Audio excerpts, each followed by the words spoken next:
para el planeta y para el ser humano. ¿Ok? Ahora sí, Vanessa, la siguiente diapositiva. Ajá. Entonces, como les decía, las enfermedades infecciosas, como estas que vemos que son de origen viral, producen una merma importante en qué, como decía Desiree, en lo que nos interesa a los humanos de los rumiantes, que ¿qué es? La producción. Aquí hay veganos. No sé.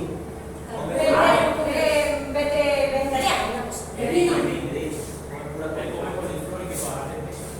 No, pero... De agua de avena, agua de avena. Tomas, por favor. O sea, La persona se quiere reír, pero no te respeto. sí. Yo me ya va.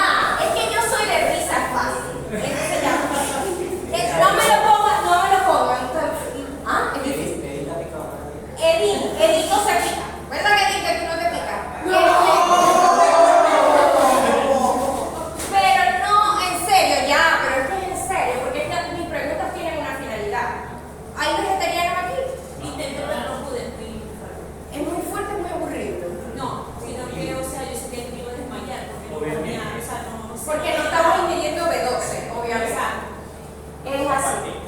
Entonces, bueno, el asunto es que hay civilizaciones como en la India, qué sé yo, 40% de la gente de la India considera que las vacas son sagradas. Igualitos son sagradas, o sea, nosotros no nos comemos a los perros aquí en Latinoamérica. No nos comemos a los perros. Y de hecho las perros son sagradas. En la De alguna manera. Así dice uno. ¿Cómo? En la feria. En la feria. Ok, seguimos. Entonces, ¿qué vamos a ver ahorita? A los rumiantes. ¿Por qué los llamamos rumiantes? Porque tienen en el sistema digestivo una complejidad que les permite digerir la celulosa que nosotros no podemos digerir. Porque nosotros podemos, como muy veganos, muy vegetarianos, muy lo que sea, muy fitness, comer lechuga, espinaca, celery y todas esas cosas verdes, pero eso monofecal. ¿Por qué monofecal? Porque nosotros no digerimos, no tenemos las enzimas para digerir la celulosa. En cambio, estos animales, échalo para atrás que se me va porque esa presentación originalmente era del profesor Bessi y él la tenía como en video. Con razón. Más bien sacala que así no se me... Ajá. Eso. Entonces, y ahí dale a cerrar. Ahí. Eso. Y aquí eso. Entonces, ellos comen cosa verde. Comen paja. Que eso tiene celulosa.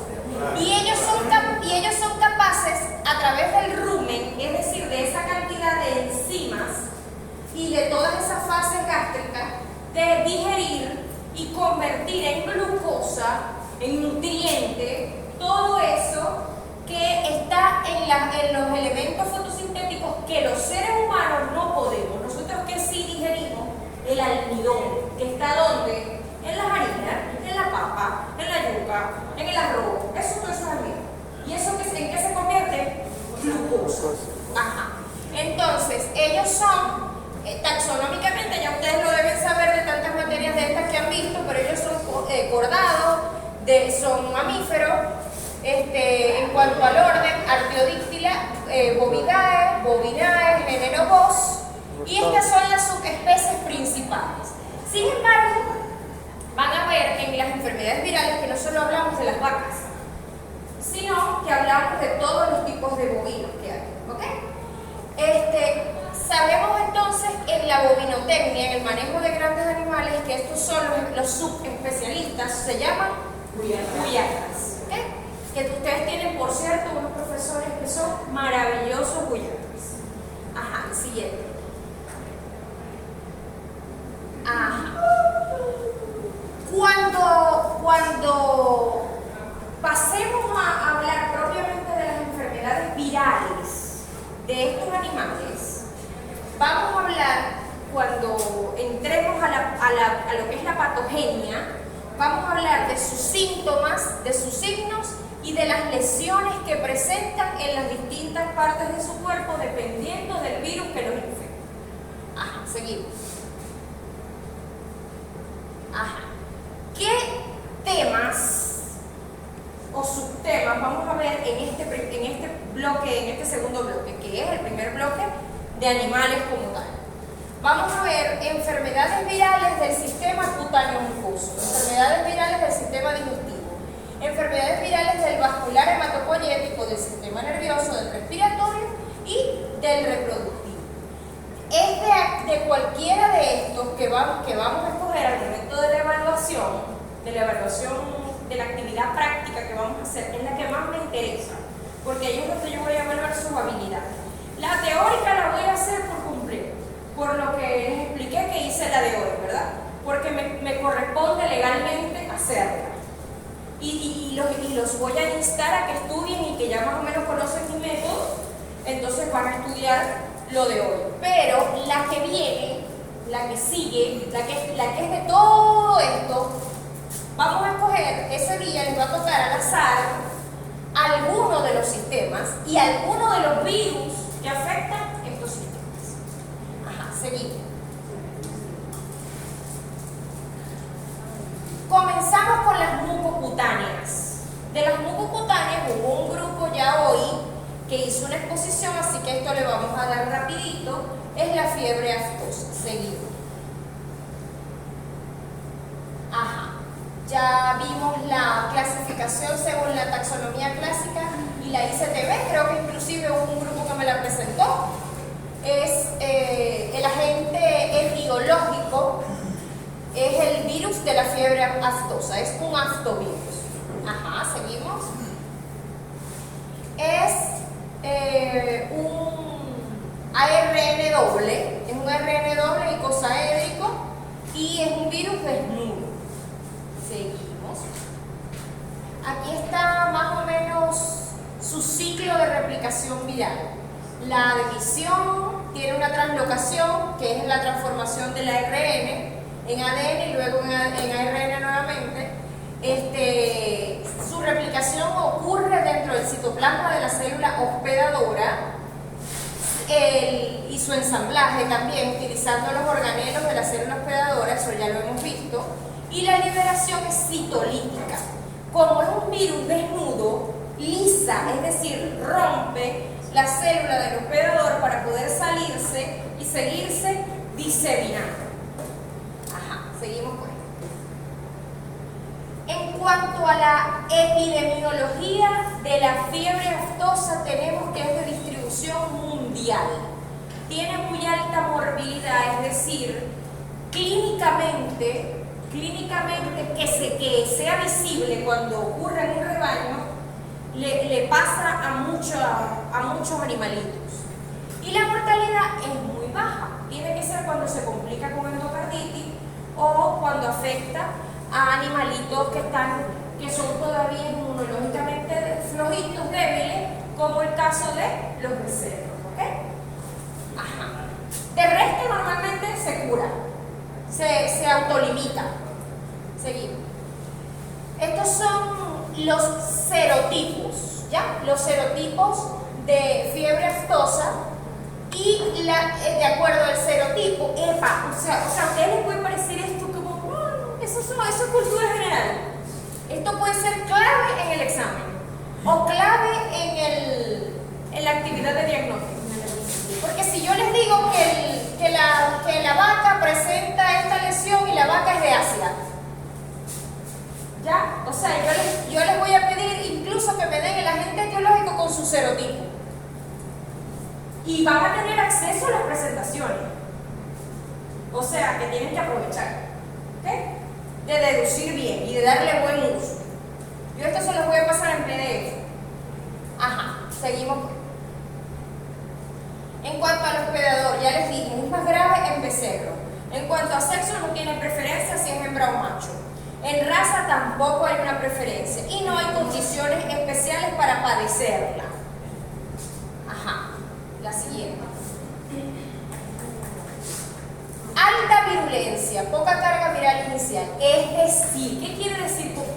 Alta virulencia, poca carga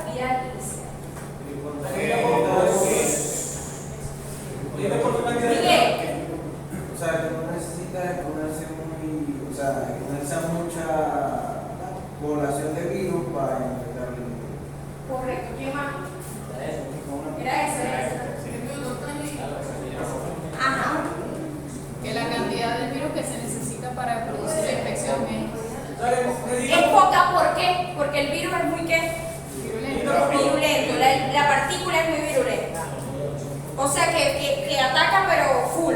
Es muy habilidad. O hay mucha afinidad hacia ella por parte del hospedador. Las especies que infecta de pezuña hendida, es decir, los bovinos. Resistencia, bueno, moderada, o sea, le afectan los límites altos o bajos de pH. Ya 3 días en el sol, hasta ahí lo soporta. Y hasta 28 días en humedad, o sea, cuando hay condiciones de humedad, de oscuridad, aguanta hasta un mes. Y puede estar ahí viable, ¿ok? Ajá, seguimos. Aquí están, esto que está acá, sensibilidad, resistencia, dependiendo de los animales de pezuña hendida, dependiendo de la especie. ¿Okay? Estos también son datos clave. Ajá, seguimos. Esta es más o menos la vía de transmisión. La vía de transmisión en forma de ciclo. La vía de transmisión es por contacto directo, por el ambiente, por partículas virales que hay en el ambiente. Transmisión mecánica, aquí incide la iatrogenia, en estos 3. ¿Por qué? Porque es la manipulación de los productos animales en el rebaño, en el establo. Es el uso de fómites, es decir, los artefactos con que se manipule el rebaño que pueden estar contaminados, y por lo tanto esto habla de contaminación mecánica, ¿ya? Y por supuesto el ambiental, por contacto directo. Entonces, seguimos. La vía de entrada, respiratoria, digestiva, por el semen, por pérdida de continuidad en la piel, es decir, no por la piel así por encimita, la epidermis, el pelo, no, sino si hay algún tipo de lesión de continuidad, de herida. La diseminación se ocurre de manera a través de las vías respiratorias, alcanza los nódulos linfáticos y de allí se disemina. Y se ocurre la viremia. El tropismo principal, si es una enfermedad cutánea mucosa, ¿cuál va a ser? Lo externo, ¿verdad? Ese es el principal tropismo. Entonces allí están las patas, los pezones, las mucosas de la vaca y, por supuesto, el epitelio, pero sobre todo cuando está expuesto. Los tejidos de excreción son las vesículas que se forman en la piel, las secreciones respiratorias y el semen. Acá está. Ajá. Como dije yo el semestre pasado, el semen de la vaca. Yo todos los temas tengo un chiste de mí misma. Los muchachos estuvieron riendo y yo no me podía controlar. Entonces, la incubación es muy breve. Puede ser de 48 horas a 2 semanas, pero es bastante corta. Hay formación de vesículas como llaguitas, pero bastante pronunciadas, correcto, astas. Bastante pronunciadas, se notan, se hacen muy evidentes. Úlceras que llegan a ser muy dolorosas. Si la infección ocurre en becerros, afecta el corazón. Y normalmente por eso es que mueren. Cuando mueren, normalmente son becerros. Les da miocarditis, o sea, una inflamación en el tejido cardíaco. Ocasionalmente ocurren abortos por causa del proceso de la respuesta inmunitaria, ¿ok? Ajá, seguimos. En cuanto a la patogenia, ¿qué presenta? El animal presenta fiebre, deja de comer, desciende su producción de leche, una producción de saliva nada normal, llamada cialorrea, ¿ok? Y presentan por las lesiones dolor para caminar. Entonces empiezan a caminar con dificultad. Y ahí nos damos cuenta también. Ajá. En cuanto al diagnóstico, como se trata de un virus de ARN, se tiene que diagnosticar como se diagnostica el COVID. Por PCR transcriptasa reversa. Es un tipo de PCR que es solamente para detectar ARN. Si yo les digo que el virus del que estamos hablando se diagnostica solamente con PCR, ustedes ya por ahí tienen que pensar pensar que estoy hablando de un virus de ADN. Pero si digo, es un virus que se diagnostica cuya prueba molecular por excelencia sería la PCR transcriptasa reversa, es un virus de ARN. Ojo con eso. Y me investigan en transcriptasa reversa porque en los seminarios eso les va a salir. Ajá. En serología, por ELISA, puede determinarse el diagnóstico de fiebre aftosa. Y en cuanto a... Profe, disculpe, Dígame. lo de transcriptasa reversa es que revierte la dirección de la cadena, de la... No es que la revierte. Es una enzima que permite la transcripción del ARN en ADN para poder amplificar ADN, que es lo que hace la PCR realmente. En vez de ir de 5' a 3', va de 3' a 5'. No, sino que transcribe el ARN a ADN. Grupo 6 de clasificación de Banco. Sí, correcto. Pero tienen que investigar bien el principio para que se den cuenta de lo que les estoy diciendo. ¿En qué consiste? ¿Cuál es la catálisis de la transcriptasa? Ajá, en cuanto a virología, cuando dice virología es que se refiere al cultivo celular para ver inclusiones citoplasmáticas propias de la enfermedad viral. ¿Cómo se hace? Pero eso ya es en unos laboratorios ultra espectaculares que aquí no hay. En células de riñón o tiroides de bovino se hace un cultivo y se inocula el tejido y de acuerdo a las inclusiones citoplasmáticas se determina si está presente el virus o no. Pero esto ya es ultra sofisticado. O sea, lo más usual es esto primeramente en cuanto al laboratorio y esto. Pero muchachos, siempre se los he dicho, el diagnóstico por excelencia es el de las manifestaciones clínicas, porque ustedes cuando llegan a una finca en Sur del Lago no van a tener un termociclador ni van a tener una prueba de ELISA para preparar. O sea, es difícil, es lo que les quiero decir. Y entre que se lleven la sangre y procesen la cuestión y consigan la plata y consigan, o pónganse que les den toda la plata para que ustedes consigan el laboratorio que lo haga, se les puede morir el animal si está complicado. Entonces lo preferible es, primeramente, no estoy diciendo que esto no lo van a utilizar, estoy diciendo que la prioridad y lo que tiene que ser nuestro fuerte como especialistas de salud animal es el diagnóstico clínico, es decir, los signos y síntomas que tiene el animal y que ustedes desarrollen lo que llaman el pueblo, lo que llaman popularmente ojo clínico, ¿ok? ¿Cómo es el ojo clínico? Que yo al ojo, el especialista, el guyatra, por ejemplo, sabe al ojo qué tiene el animal, qué virus lo está afectando. Por determinadas cosas que habrá signos y síntomas comunes, sí, pero hay otros que son diferenciales. Y eso es lo que ustedes los tienen que salvar y precisar y primero disparar y después preguntar. O sea, primero van disparando. ¿Qué quiero decir? Que primero van haciendo el tratamiento que ustedes suponen. Mientras tanto van confirmando. A veces no van a necesitar ni confirmar, porque el animal empieza a responder positivamente, a evolucionar positivamente. Seguimos.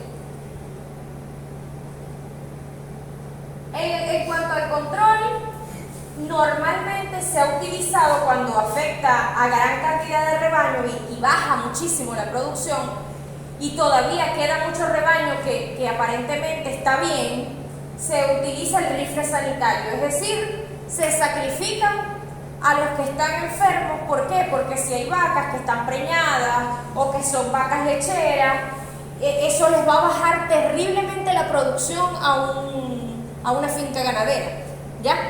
O sea, cuando se establece una cuestión de riesgo-beneficio, como discutíamos con Luis. Bueno, pero los vas a matar si eso es curable. Efectivamente, la fiebre aftosa es curable.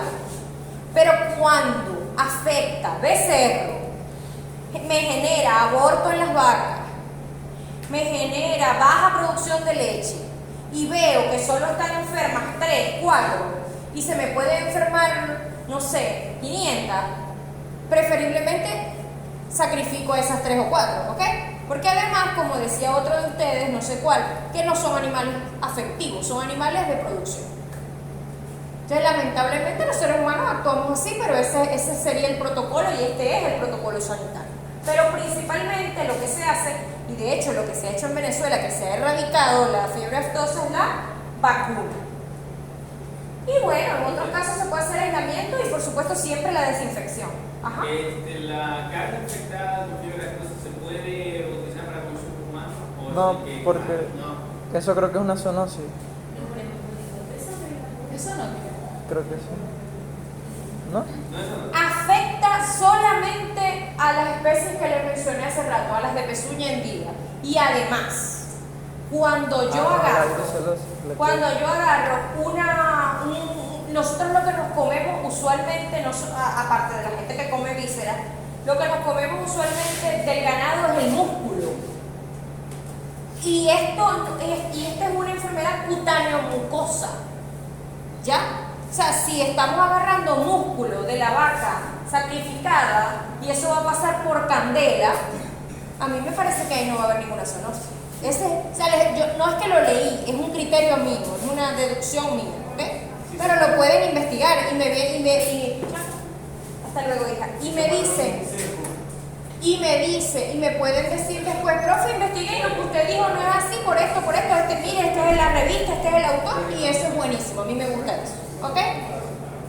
Pero yo opino que no hay problema. ¿Cómo?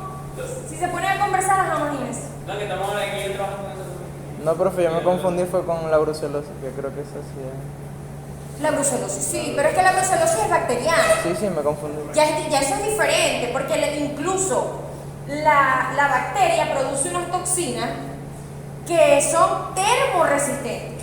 O sea, tú calientas eso, lo pasas por parrilla y igual estás infectado. ¿Ya? Ajá, seguimos. Viruela, ya pasamos a otra enfermedad.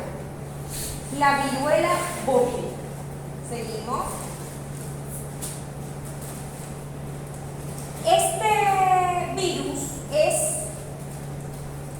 un virus que históricamente aterrorizó a la humanidad, causándole unas ampollas rojas espantosas y matando a medio mundo. Y es el responsable de la primera vacuna que existió en el planeta Tierra, en la humanidad, creada por Edward Jenner. Por eso, ¿y se probó dónde? ¿Se probó con quién? Pero sí, pero a partir de qué especie infectada? De la vaca. Por eso las vacunas se llaman vacunas, porque la primera vacuna diseñada fue a partir de la viruela bovina. Entonces, lo que pasa es que Edward Jenner la utilizó primeramente con vacas. Y después estuvo Pasteur, Fleming, que se atrevieron con un niño, que la madre lo autorizó. Y fue la maravilla, o sea, fue lo mejor que pudo haber hecho esa señora, porque a partir de ahí se determinó que con los humanos se podía hacer eso también. Y que viva la ciencia. Ajá, seguimos. En cuanto a la taxonomía, es un orthopoxvirus, ¿ok? La especie es cowpox, o sea, es el virus de la vaca, un poxvirus de la vaca. Cowpox virus se llama, o sus siglas por la ICTV son CPXV, pero le vamos a decir viruela bovina, ¿ok? Ajá, seguimos. Es de ADN, para atrás, eso, es de ADN, es pleomórfico, es de ADN, es un virus envuelto, se absorbe, se replica y se ensambla en el citoplasma y no es citolítico, no necesita ser citolítico porque es un virus envuelto. Usa la membrana de su hospedador para hacer vesículas y hacer gemación y seguirse diseminando. Gemación, por ahí, ¿quién me preguntó? ¿Deciré? Yo. O María de los Ángeles. Ajá. Ya me lo estoy aprendiendo. Ajá, seguimos. cuanto a la distribución, tiene baja morbilidad, no es mortal en las vacas y se encuentra principalmente en Europa y en Asia. Seguimos. En cuanto a las condiciones, tiene preferencia por las vacas de ordeño. Aquí dice, no tiene preferencia por sexo, sí la tiene. Yo diría que sí. O sea, la literatura dice que no tiene preferencia en edad, sexo y raza, pero yo diría que sí, porque hay una condición, y es que sea lechera, ¿verdad? No les estoy diciendo que las que no son lecheras no pueden contagiarse de viruela, sino que hay una preferencia. ¿Ok? Bueno, seguimos pues. Me está riendo mucho la garganta. Ajá. En cuanto a virulencia, es baja. Necesita de muchos portadores y hay muchísimos portadores que son asintomáticos, es decir, están subclínicos sin ningún síntoma y están contagiando. ¿Qué especie infecta? Los bovinos, roedores, felinos y humanos, un determinado serotipo, ¿no? Pero la más común acá, a todos estos de pezuña hendido. En cuanto a las resistencias, se mantienen estables en ambientes cerrados y secos, pero son sensibles al calor, al desinfectante, al formaldehído específicamente, y a los agentes oxidantes. O sea, si le echas cloro, solventes, se va a morir. Va a ser inviable, lo vas a eliminar. Ajá. Sigue.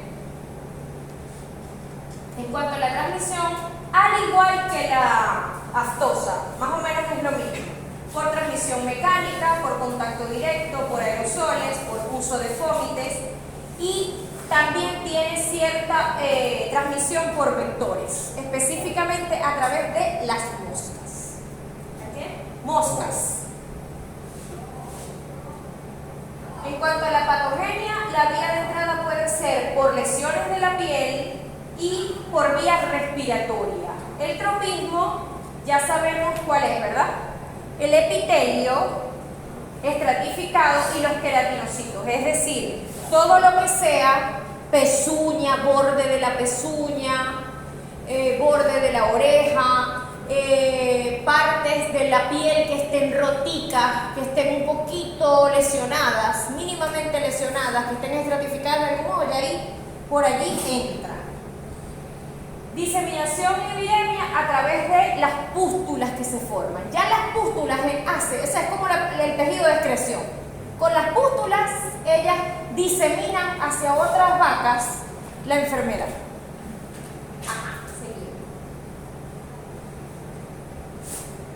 En cuanto a la patogenia, la incubación también es muy breve, entre 4 a 12 días. La proliferación se da en el sitio de la replicación. Inicia con máculas, es decir, manchitas, ¿verdad? Luego se forman pápulas, después vesículas y terminan en pústulas. A veces puede ser asintomático en algunos animales. Hay lesiones en pezón y puede lesionar a la persona. El ordeñador que sin guantes va a agarrar a la vaquita, a ordeñar a la vaquita. En cuanto al diagnóstico, diagnóstico. Y aquí dice diagnóstico diferencial, pero es diferencial, esto fue el diccionario. Es diferencial, que no es diferencial, por cierto, es diferencial. ¿A qué me refiero? Ya se les he dicho hoy como 4 veces.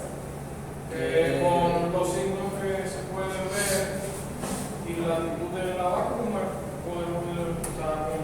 como se ven las lesiones, podemos llegar a la conclusión de que padece de viruela bovina.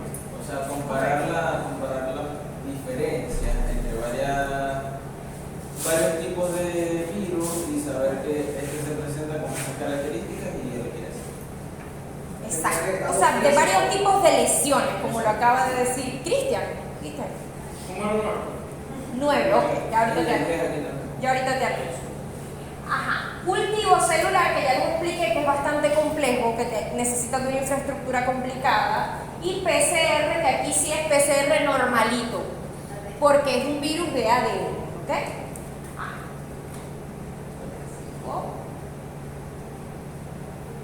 Para el tema de la prevención, normalmente este virus es autorresolutivo y la inmunidad es de por vida, como la varicela en nosotros, que cuando nos da, la de China, la popular la china, que cuando nos da no nos vuelve a dar, es lo mismo, y es lo mismo, da inmunidad de por vida, o sea, una sola vez y ya.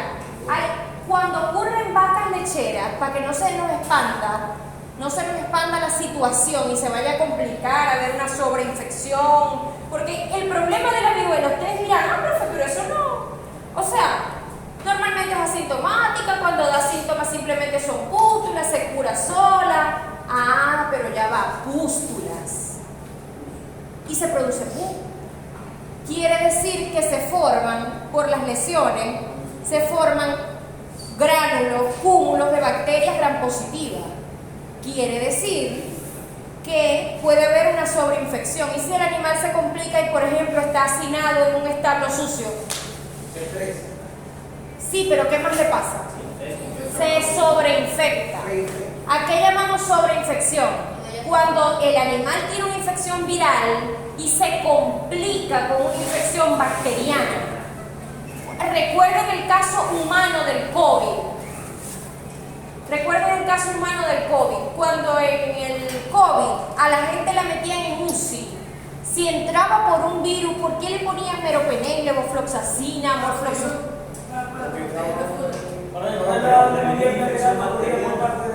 ¿Para qué? Ya va. Sí, ya va. Ya va, yo lo dije temprano, pero no tengo que escucharlo. ¿La neumonía qué? Bilateral. Y esa neumonía ya va. Esa neumonía empezó por ser viral, es decir, hubo una tormenta de citoquinas, un ingreso, una alteración del intersticio pulmonar que causó la neumonía. Entonces, ¿por qué le ponen antibióticos? Para que se diga la neumonía. ¿Para qué? Para que se diga la neumonía. El virus seguía su historia natural de la enfermedad y moría, pero la neumonía persistía. Porque la neumonía es ¿qué? Bien, eso. Es que ustedes pueden tener el conocimiento, pero es que ustedes pueden tener el conocimiento, pero si a mí no me hablan como es, si no me dicen son peras, son manzanas, no saben. Tienen que decírmelo como es. Entonces, lo dijiste bien, neumonía bilateral, pero puede haber neumonía por hongo, puede haber neumonía por virus, puede haber neumonía alérgica, porque la neumonía es inflamación del tejido pulmonar. ¿Pero por qué? Igual que la hepatitis. La hepatitis es inflamación del hígado. Pero no todas las veces es por lo mismo. Puede haber una hepatitis alcohólica, puede haber una hepatitis por amebas. Puede haber una hepatitis por el virus de hepatitis A, por el virus de hepatitis B, por el virus de hepatitis C. ¿Ok? O sea, no es lo mismo. No todas las hepatitis son lo mismo. Igual no todas las neumonías. Pero vámonos otra vez a la neumonía bacteriana. ¿Por qué la neumonía bacteriana si nos dio fue un virus?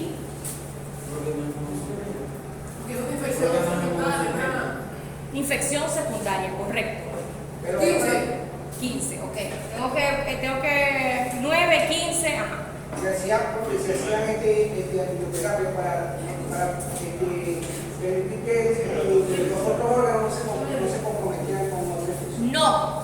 Cuando se hace antibioterapia es porque ya sabemos que hay bacterias allí. Porque el protocolo de inyectar, dar a tomar, aplicar antibiótico por prevenir, solo se da cuando operamos. Porque sabemos que expusimos al ambiente algo que estaba cerrado, que era estéril. Entonces, como lo expusimos, ya sabemos que ahí entraron bacterias y para evitar una diseminación bacteriana, aplicamos antibióticos o damos antibióticos profilácticos, es decir, preventivos al paciente que operamos. Eso es la única oportunidad en la que lo hacemos de manera preventiva, cuando se supone que expusimos los órganos a bacterias o que abrimos subcutáneamente o que hubo una quemadura y eso quedó expuesto. Pero de resto, cuando una persona llegó enferma, no le vas a disparar antibióticos a lo loco. O cuando un animalito te llegó enfermo, no le vas a disparar antibióticos a lo loco. Lo vas a hacer cuando tengas los pelos del burro en la mano, es decir, las pruebas a tu ojo clínico o de laboratorio de que el animal se infectó a nivel bacteriano. Ahí es cuando le vas a aplicar o a indicar antibióticos. De resto, cuando el animal es un virus, a menos que ya exista una terapia antiviral para ese virus específico y el animal esté muy complicado y tú tengas que aplicársela, a menos que ese sea el caso, de resto, a excepción de eso, lo que vas a hacer con los animales enfermos de virus es darle terapia de soporte, porque el virus se autolimita y se va a curar. Porque a nosotros cuando nos da dengue o cuando nos da Epstein-Barr, citomegalovirus, chikungunya, Zika, no nos dan anti-Zika ni anti-dengue, nos dan vitamina, mucho líquido, alguna gente creyente, creyente, patas de pollo y esas cosas, ¿verdad? Sí funciona, porque yo casi me muero. Bueno, yo lo creo.